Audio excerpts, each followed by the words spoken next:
Son las 6 de la mañana. Llega la hora de la verdad. Para pensar y analizar las noticias de Colombia y el mundo. La hora de la verdad. En la red de Radio Red RCN. Con Fernando Londoño Hoyos.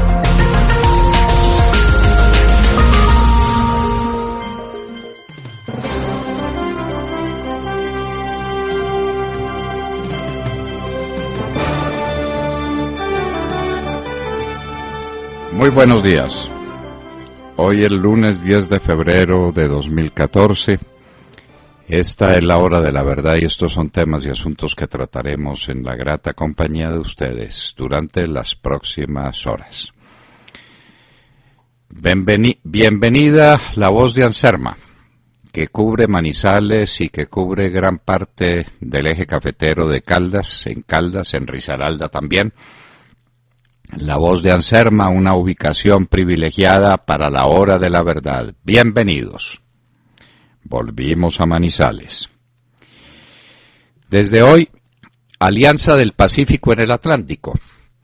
Esto es uno de los hechos más grotescos que hemos presenciado en este gobierno. Como al presidente Santos le da pena mostrar el Pacífico, como no le gustan los negros, como no le gusta Buenaventura, como no le gusta el Valle del Cauca, como no le gusta nada que tenga que ver con el Pacífico, celebra la Alianza del Pacífico en el Atlántico. Y aparece la señora canciller, que tiene su ilustre apellido, vinculaciones tan claras con el departamento del Chocó. Por allá de Novita vienen varios de sus antecesores, resuelve decirnos que es que Colombia es todo Pacífico. Somos pacíficos. Aquí en Bogotá estamos en el Pacífico. Nos bañan las aguas del Pacífico. Es que ni siquiera la geografía la respetan. En la cumbre del Pacífico, en el Atlántico, es una afrenta al Pacífico. En el Pacífico está el porvenir. Y así como lo tenemos abandonado y triste, hay que mostrarlo para recuperarlo. Eso le tocará a otro gobierno. A este no le alcanzó, sino para lo de siempre, para las promesas. Hubo fuerte temblor de tierra de 5.4 en la Mesa de los Santos el viernes pasado. Se sintió muy duramente en Bogotá. Las posturas de un mal perdedor, dice Oscar Iván Zuluaga respecto al bombón envenenado que le mandaron al presidente Uribe. Sabemos desde luego por quién. Aquí vengo como el más fiel soldado, pero eso sí para decir que el candidato del Centro Democrático no sirve para nada. Por favor, lealtad. Para deslealtades y traiciones ya tenemos el cupo completo, doctor Francisco Santos. ¿Quién localizó la central de inteligencia del ejército? Esta es una pregunta que no tiene respuesta. ¿Quién la localizó? Ahora el presidente Santos, que anda en retirada diciendo que la inteligencia militar es muy oportuna y que es muy importante y que hace muy bien lo que hace, y eso se lo están cobrando las FARC. Volvemos al tema inicial. ¿Quién le dijo a la revista Semana, que al parecer fue la que denunció ante el fiscal general de la Nación el sitio de Galerías, que ese sitio existía? ¿Quién es el traidor al ejército? Esa es una infiltración o una filtración, como ustedes quieran, una infiltración de un enemigo en la inteligencia militar o una filtración que sale de alguien que tuvo que ver con la inteligencia militar. Semana dirá, es que yo respeto mis fuentes cuando se trata de la comisión de un delito, y este es un delito de traición a la patria, no hay fuente que valga. ¿Quién traicionó a la inteligencia militar? Ahora el presidente Santos está entre la espada y la pared, porque las FARC están iracundas porque les hacen inteligencia. No faltaba más. Les hacen inteligencia y las buscan y les tiran bombas encima cuando pueden, porque lo que se pactó es un acuerdo, unas conversaciones de paz en medio de la guerra. Y lo primero que implica la guerra es la inteligencia, de manera que no se enoje, señor Márquez, porque le hagan inteligencia. Y usted, presidente, tenga el valor de decir que se les está haciendo y se les hará inteligencia para impedir que sigan cometiendo bestialidades contra el pueblo colombiano. La Superintendencia de Industria y Comercio está de acuerdo con el Procurador General de la Nación. A propósito, hoy a las 6:40 de la mañana estaremos con Alejandro Ordóñez Maldonado, Procurador General de la Nación. ¿Quién le mete la mano al precio del dólar? El precio del dólar está siendo motivo de unas fluctuaciones enormes y de pronto empieza a dispararse y de golpe y porrazo, como dicen en Chile, se cae al piso. ¿Por qué? ¿Quién le está metiendo la mano? ¿Será el ministro de Hacienda a través de Ecopetrol? ¿Estará jugando con Ecopetrol el ministro de Hacienda para controlar la subida del dólar, que para tantos colombianos, para todos los que trabajan en Colombia, es una bendición?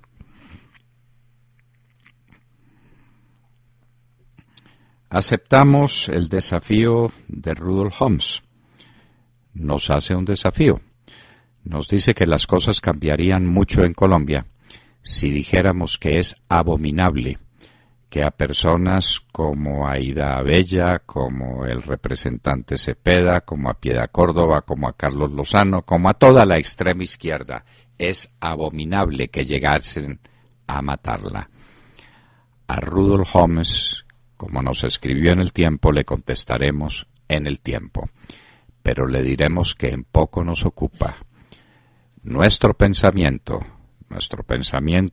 las bases morales y filosóficas de nuestro pensamiento no nos dejan dudar en la respuesta que nos pide.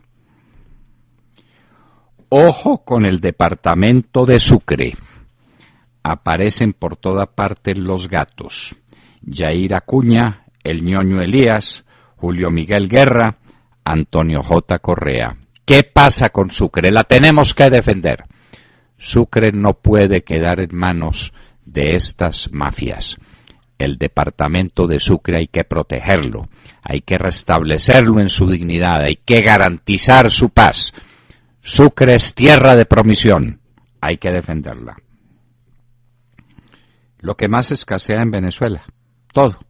Leche, harina de arepas, azúcar, queso, pollo, carne, aceite, margarina, papel higiénico, pasajes aéreos y elementos fundamentales para el tratamiento de las enfermedades, droguería y elementos quirúrgicos.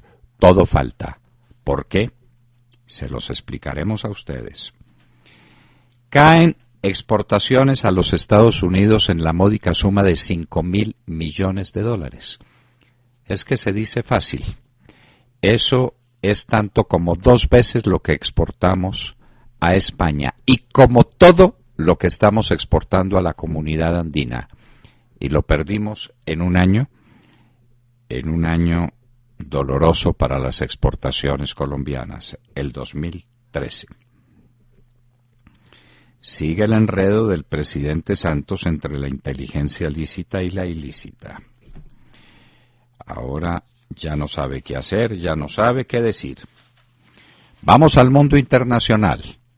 La tregua en Siria. De Homs pudieron salir durante la tregua 600 personas. Decenas de heridos cuando trataban de salir en el cruce de las balas. Esas son las treguas en Siria. Violencia en Egipto. La hermandad islámica se estaría armando, dice el gobierno. Violentas protestas en Bosnia contra el desempleo del 40%. Si uno protestando contra el desempleo consiguiera empleo, que nos digan para salir inmediatamente a la calle.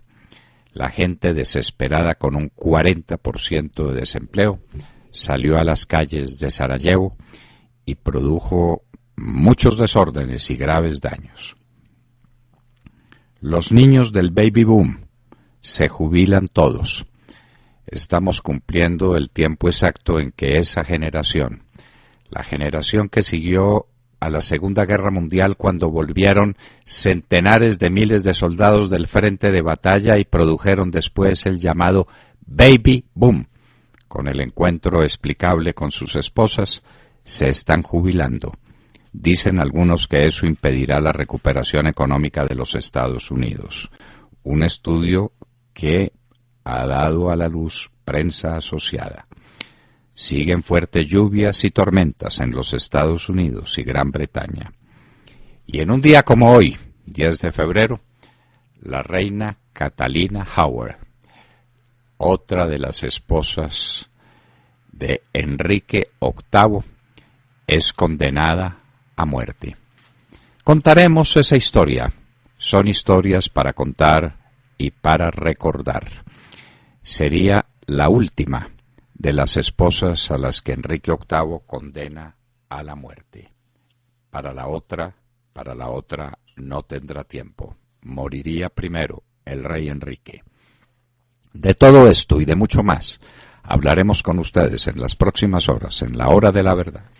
Muy buenos días a todos. Bueno, hablemos del episodio de las chuzadas. Bueno, es como el segundo, la segunda parte, porque hablamos de las chuzadas de galerías, ¿no? El presidente Juan Manuel Santos sigue buscando las fuerzas oscuras, dijo, ¿se acuerdan?, detrás de las chuzadas ilegales que resultaron legales. Busca en el ejército y busca también en el Centro Democrático, el partido de su antecesor, el expresidente Álvaro Uribe, de quien él fue precisamente ministro, y a quien las FARC señalan al presidente Álvaro Uribe desde La Habana. Dijeron las FARC, el estado de necrosis que tiene la institucionalidad colombiana ha llevado a que dentro del seno de las mismas fuerzas militares ya no se pueda generar confianza ni para el propio gobierno. Eso es lo que dijo el narcoterrorista Jesús Santrich desde La Habana, señalando al expresidente Álvaro Uribe de manejar todos los hilos. ¿Qué sería de Colombia sin el expresidente Álvaro Uribe para culparlo de todo? A veces me pregunto, ¿no? Dijo Santrich que se requiere una recomposición de la institucionalidad y por eso estamos insistiendo siempre en la Asamblea Nacional Constituyente. Y de paso denunció como un crimen permanente la decisión del gobierno de continuar las fumigaciones sobre los cultivos de coca. En otras palabras, no deja de ser curioso que en este show de las chuzadas de galerías, las FARC hayan tomado partido de inmediato y además de señalar al expresidente Álvaro Uribe de estar involucrado, aprovechan para pedir una constituyente y exigir que dejen de fumigar. Mientras tanto, la revista Semana insiste en que sí hubo ilegalidad y habla de un montón de documentos que la Fiscalía tiene que desencriptar. En definitiva, un mensaje muy confuso que se le manda a la ciudadanía y al mundo entero, en donde las volteretas del presidente Juan Manuel Santos abren un interrogante gigantesco. ¿Existe o no existe la inteligencia militar? ¿En dónde están los límites o las fronteras de esa inteligencia? Pregunto. ¿Hay un manual que marque esos límites? ¿A qué se refiere el presidente Juan Manuel Santos cuando dice que están intentando sabotear el proceso de paz? ¿De quién habla cuando se refiere a las fuerzas oscuras con ese vocabulario que a mí me recuerda mucho al vocabulario de Maduro, ¿no? Siempre buscando la responsabilidad fuera y en un extraño, en un fantasma. ¿Y cuál es el papel de la Fiscalía que ha demostrado que de imparcial no tiene nada? ¿Qué va a pasar? ¿Qué va a pasar? Usted preguntó que si existe la inteligencia militar. Claro que existe y la prueba es una, y es que existe el ejército. No hay ejército sin inteligencia, Montserrat. Es más, no es concebible un ejército sin inteligencia. Un ejército que no puede medir el enemigo, que no se puede anticipar a los movimientos del enemigo, reales o potenciales. Un ejército que no está preparado para la eventualidad de una guerra y que no sabría cómo obrar. Es un ejército inexistente. Todos los ejércitos tienen inteligencia, no ahora, a lo largo de los siglos. a lo largo de los siglos. Siempre, lo primero que hace un ejército es averiguar en qué andan los demás y qué peligros tiene y cómo tiene que enfrentarlos y qué fuerzas se pueden desplegar en contra suya y por dónde. Un ejército que no hace eso no vale la pena. Tiene que haber inteligencia militar. Y la inteligencia militar es reservada y secreta. Menos en Colombia, donde la revista Semana, la del íntimo amigo del presidente, que dirige el sobrino del presidente, tiene plena libertad para meterse en los secretos de la inteligencia militar. ¿Llevado por qué mano? ¿Pagando cuáles sobornos? ¿Quiénes son los informantes de la revista Semana? Son traidores a la patria. Aquí estamos hablando de delitos, y de delitos que nos ponen en peligro, en grave peligro, a todos. Y la revista Semana insiste. Mientras el fiscal, medio arrepentido por lo que hizo, medio arrepentido y medio asustado, dice que si hubiera sabido que ese era un centro de inteligencia militar no lo habría intervenido. Y entonces, ¿qué creyó que se iba a encontrar? ¿Qué le dijeron? ¿Cómo lo engañaron? ¿Cómo lo metieron en esa trampa? Pero entonces ahora quiere retirarse, pero no se retira completo porque se queda con los computadores de la inteligencia militar, cuyos contenidos, es obvio, ya los tienen las FARC. Y eso supone un daño inmenso para la nación, Montserrat, gigantesco. Las FARC saben en este momento cuáles son los planes del ejército, cómo funciona, cuáles son los informantes. Van a matar un poco de gente, Montserrat. Van a matar un poco de gente. Si en galerías, como es muy posible, había una referencia a los informantes, a los pueblos amigos del ejército, a la manera como el ejército está consiguiendo información que le permite localizar campamentos, que le permite localizar caletas con anfo y caletas con pasta de coca y con cocaína y con armamento. Si eso está ahí, van a asesinar un poco de gente por cuenta de la irresponsabilidad y de la actitud antipatriótica de la revista Semana y de quienes están haciendo este escándalo, del cual se hizo eco el presidente Santos porque, pobrecito, él no da media. Cuando el comandante del ejército le dijo, esa inteligencia militar funciona bajo mi mando y yo respondo, no tuvo más remedio que echarse para atrás, porque lo otro era destituir al comandante del ejército y el palo no está para cucharas. William Calderón. Doctor Londoño, buenos días Colombia. Gracias por invitarnos a sus hogares y a sus vehículos. Hoy es lunes 10 de febrero del año 14, son las 6:21. El presidente Juan Manuel Santos declaró el 26 de junio de 2013 a Buenaventura como la capital de la Alianza Pacífico.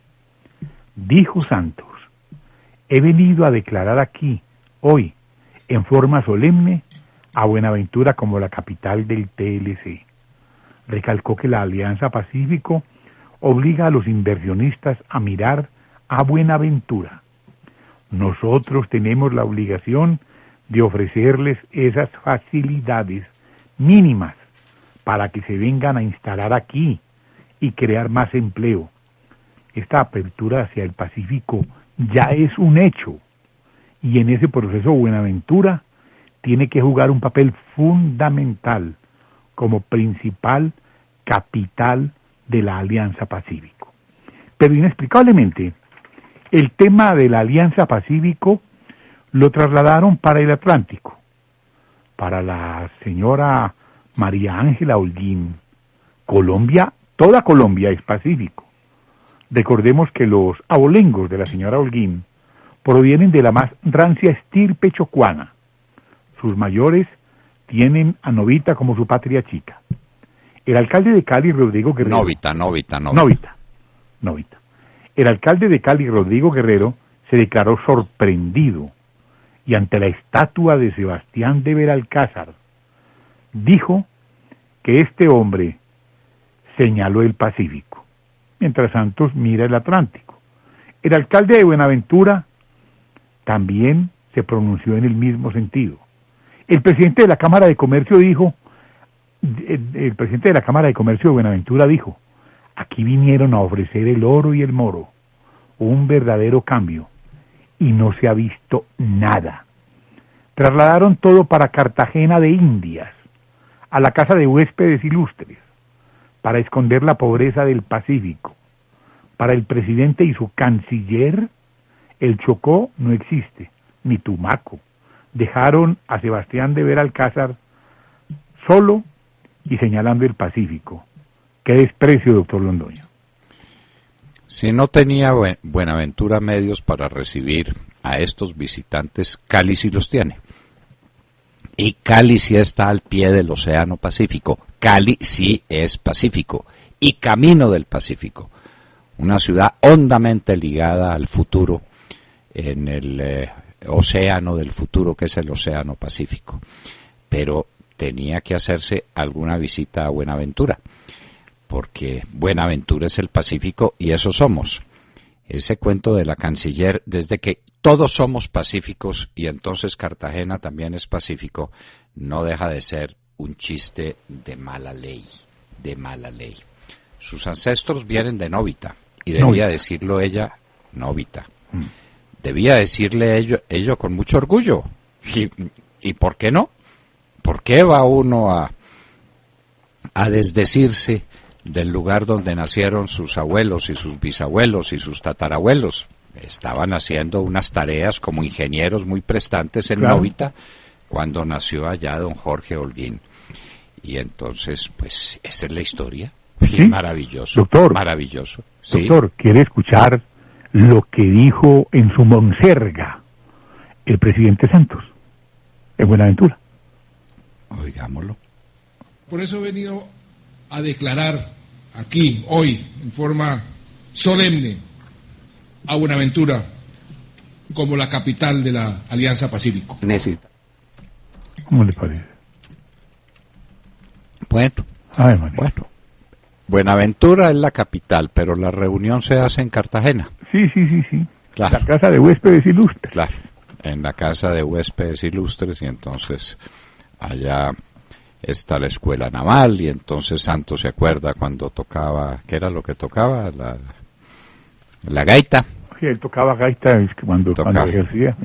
Tocaba gaita cuando fue cadete allá en la escuela, sí tocaba la gaita. Sí. Sigo sin creer. Pero en todo caso... Faltó que estuviera el doctor Eduardo Santos para que también hubiese parado la marcha un 20 de julio para felicitarlo. En todo caso, sí, esa es una agresión al Pacífico colombiano, una agresión a la geografía y simplemente un despropósito.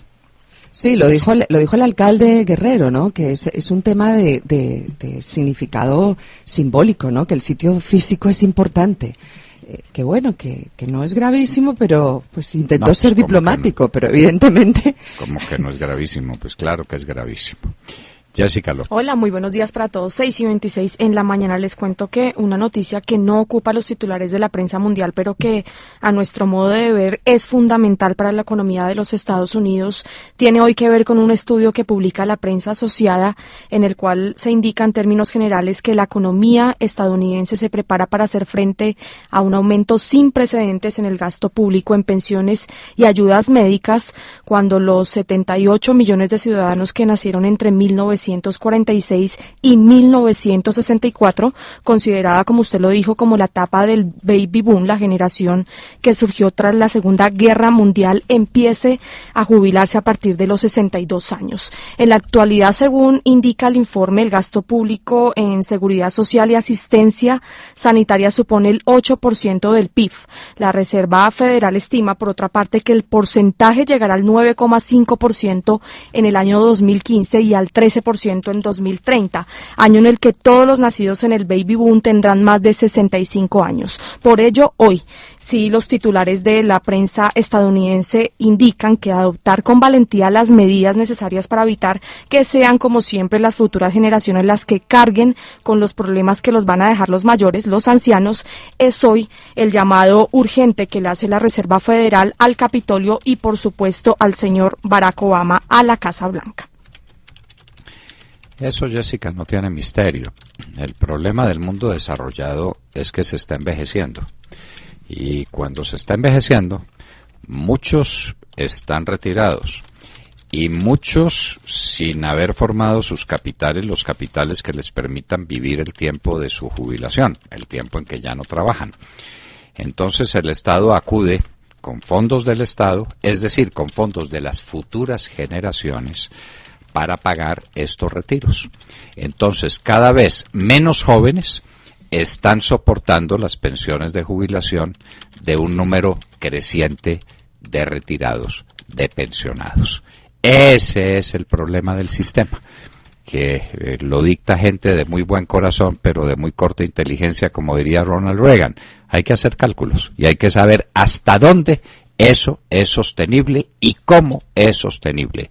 La carga de un número creciente de personas que cada vez viven más, cada vez tienen más necesidades, aportan menos o no aportan nada, sostenidos por unas generaciones donde el control de la natalidad y otros factores las hacen menos numerosas para soportar semejante carga.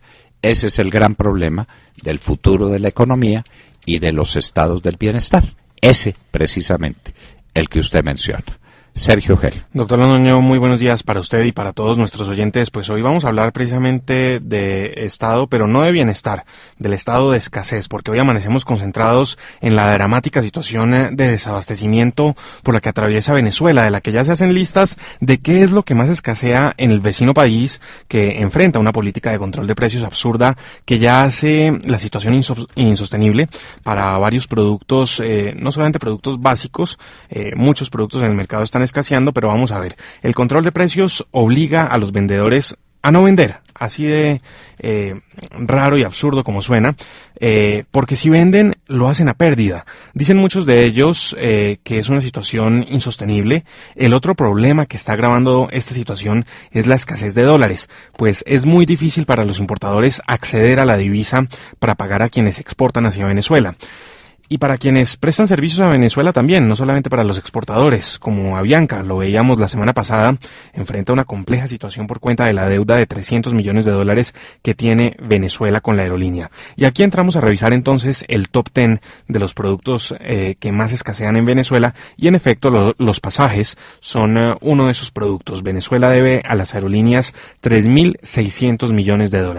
Pero también escasea la comida. Escasea el azúcar, la cual es producida en un casi 70% por empresas controladas por el Estado. Escasea la famosa harina pan, la harina para hacer arepas, y la venta de pan además está siendo limitada a 2 panes por persona. Y como si lo anterior fuera poco, no hay leche. Solo se está cubriendo el 40% de la demanda y básicamente ya no se ve en los anaqueles ni de tiendas ni de supermercados ni leche ni queso. En frente al queso dicen los productores que el precio regulado está muy por debajo del costo de producción, que no vale la pena producir así. Carne tampoco hay, solo se está cubriendo el 50% de la demanda. Conseguir carne cada vez más difícil en el vecino país. No hay aceite, no hay margarina. El drama del papel higiénico es conocido, sigue escaseando el papel higiénico y así también escasea el papel periódico, por lo que muchos diarios han tenido que cerrar. Hoy cierra su operación el Notidiario del Estado Delta Amacuro, un diario que ha venido recortando su producción y se les acabó el papel, no tienen papel para imprimir el diario, pues hoy han cerrado la circulación de ese diario. Es dramática la situación de escasez en Venezuela, doctor Londoño, una situación que afecta también a empresas colombianas. Yo aquí sigo preguntándome en qué quedó lo de las exportaciones de productos colombianos por $600 millones a cambio de bonos tóxicos de PDVSA que había anunciado con bombos y platillos el presidente Juan Manuel Santos. Yo francamente espero que no haya pasado nada, que no se hayan exportado esos productos, porque si se exportaron, pues ahora los exportadores colombianos tendrán en sus manos $600 millones en bonos tóxicos de PDVSA. Lo cierto es que la situación de escasez en Venezuela es dramática. Los exportadores en el mundo entero ya saben que eso está ocurriendo de esa manera y que no vale la pena exportar a Venezuela porque o no pagan o pagan muy mal. El comerciante en Venezuela tiene 2 alternativas. O vende por debajo del costo y se quiebra, o vende por encima del costo y entonces lo interviene el gobierno, lo cierra y lo mete 14 años a la cárcel. Entonces, ante ese dilema, se abstiene y simplemente no negocia, no comercia y por eso las estanterías están vacías. En Venezuela no hay comida, en Venezuela no hay bienes de primera necesidad, en Venezuela lo que hay es desesperación y caos. Las filas interminables de la gente para comprar un tarro de leche o para comprar un poco de harina y poder hacer las arepas sin las cuales los venezolanos no conciben la vida son interminables. Así pues que la situación en Venezuela es esa. Ese es el resultado del socialismo del siglo XXI, como para que lo tengamos presente. Y el dólar oficial no existe y el dólar negro tiene unos precios exorbitantes. Esa es la situación de un país al que volvió pedazos la demagogia de Chávez y la impericia de Chávez, y ahora le ha tocado a Maduro, el conductor de camión, y ser camionero es desempeñar un oficio muy interesante, solo que no es la mejor escuela para ser presidente de la República. Le ha tocado a Maduro soportar esta situación y Venezuela está al borde de un cataclismo. Lo contamos una vez más. Alejandro Ramírez. Buenos días a los oyentes de la Hora de la Verdad. Hoy los saludamos con la noticia de la multa a Gustavo Petro y otros 8 funcionarios de la Alcaldía Distrital por la Superintendencia de Industria y Comercio, por incurrir en prácticas comerciales restrictivas, obstructivas y exclusorias de la competencia en la implementación del nuevo esquema de aseo. El alcalde, como miembro de la Junta Directiva de la empresa de Acueducto y Alcantarillado de Bogotá, junto a 8 funcionarios más, deberán pagar una multa que se tasa en más de 62.000 millones de pesos.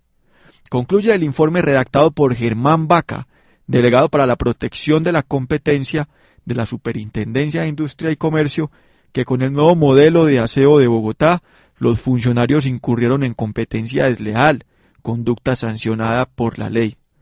La empresa de Acueducto y Alcantarillado de Bogotá, la Unidad Administrativa Especial de Servicios Públicos y Aguas de Bogotá, la nueva operadora de basuras, usaron prácticas y procedimientos que estuvieron encaminados a limitar la permanencia de los agentes presentes en el mercado de aseo en Bogotá. Además, impidieron que potenciales agentes entraran al negocio. Dichas conductas se materializaron con la firma de contratos interadministrativos para admitir como único operador a la empresa de Acueducto y Aseo de Bogotá, a través de su filial Aguas de Bogotá. Los funcionarios involucrados en la investigación son Alberto Merlano, gerente de la empresa de Acueducto y Aseo de Bogotá, Diego Bravo, quien lo antecedió en este lugar, Gerardo Arcila, María Mercedes Maldonado y José Orlando Rodríguez, quienes con Petro tenían asiento en la junta de la empresa. De la Unidad Administrativa Especial de Servicios Públicos, Nelly Mogollón y Henry Romero. De Aguas de Bogotá, Ricardo Agudelo, su gerente, y Mario Álvarez. Dado que el superintendente de Industria y Comercio, Pablo Felipe Robledo, se declaró impedido para estudiar el concepto de Germán Vaca, será el superintendente de Sociedades, Luis Guillermo Vélez, quien tome una decisión de fondo. El fallo se conocerá en 3 semanas y aclarará si la plata de la multa debe salir del patrimonio de los sancionados. Por el momento, doctor Londoño, los abogados de Petro argumentan que el cambio de modelo obedeció al cumplimiento de una orden de la Corte Constitucional. Y mientras tanto, Petro dice que tacan burro, quienes con esta multa quieren amedrentarlo porque pues él no ha recibido patrimonios heredados. ¿Usted qué piensa de esto, doctor Londoño? No, lo que pienso es que la actitud del Procurador General de la Nación quedó plenamente respaldada por el gobierno nacional a través de la superintendencia. Esperemos a ver qué dice el superintendente. El aspecto técnico no deja lugar a ninguna duda. Se infringieron todas las reglas de la libre competencia, que es precisamente el discurso central del procurador. Luego el procurador ha sido refrendado, ha sido respaldado por este concepto técnico de la superintendencia. No sé por qué se filtró esa noticia antes de que el superintendente se pronuncie, pero en eso vamos. Y mientras tanto, recordemos que estamos a la espera de que el Consejo de Estado ponga orden en la casa y diga finalmente dónde estamos en el punto de la destitución de Petro, porque ahora está avanzando nada menos que el tema de la revocatoria de Petro, que sería un tema inútil, un desgaste que no tiene por qué hacerse, unos gastos gigantescos en los que no hay que incurrir si es que se confirma lo que obviamente se tendrá que confirmar, que la decisión del procurador fue perfectamente válida y legítima. Pero el Consejo de Estado se pronunciará esta semana, ya lo veremos. Y en unos minutos, muy cortos, en un minuto estará con nosotros Alejandro Ordóñez Maldonado, Procurador General de la Nación.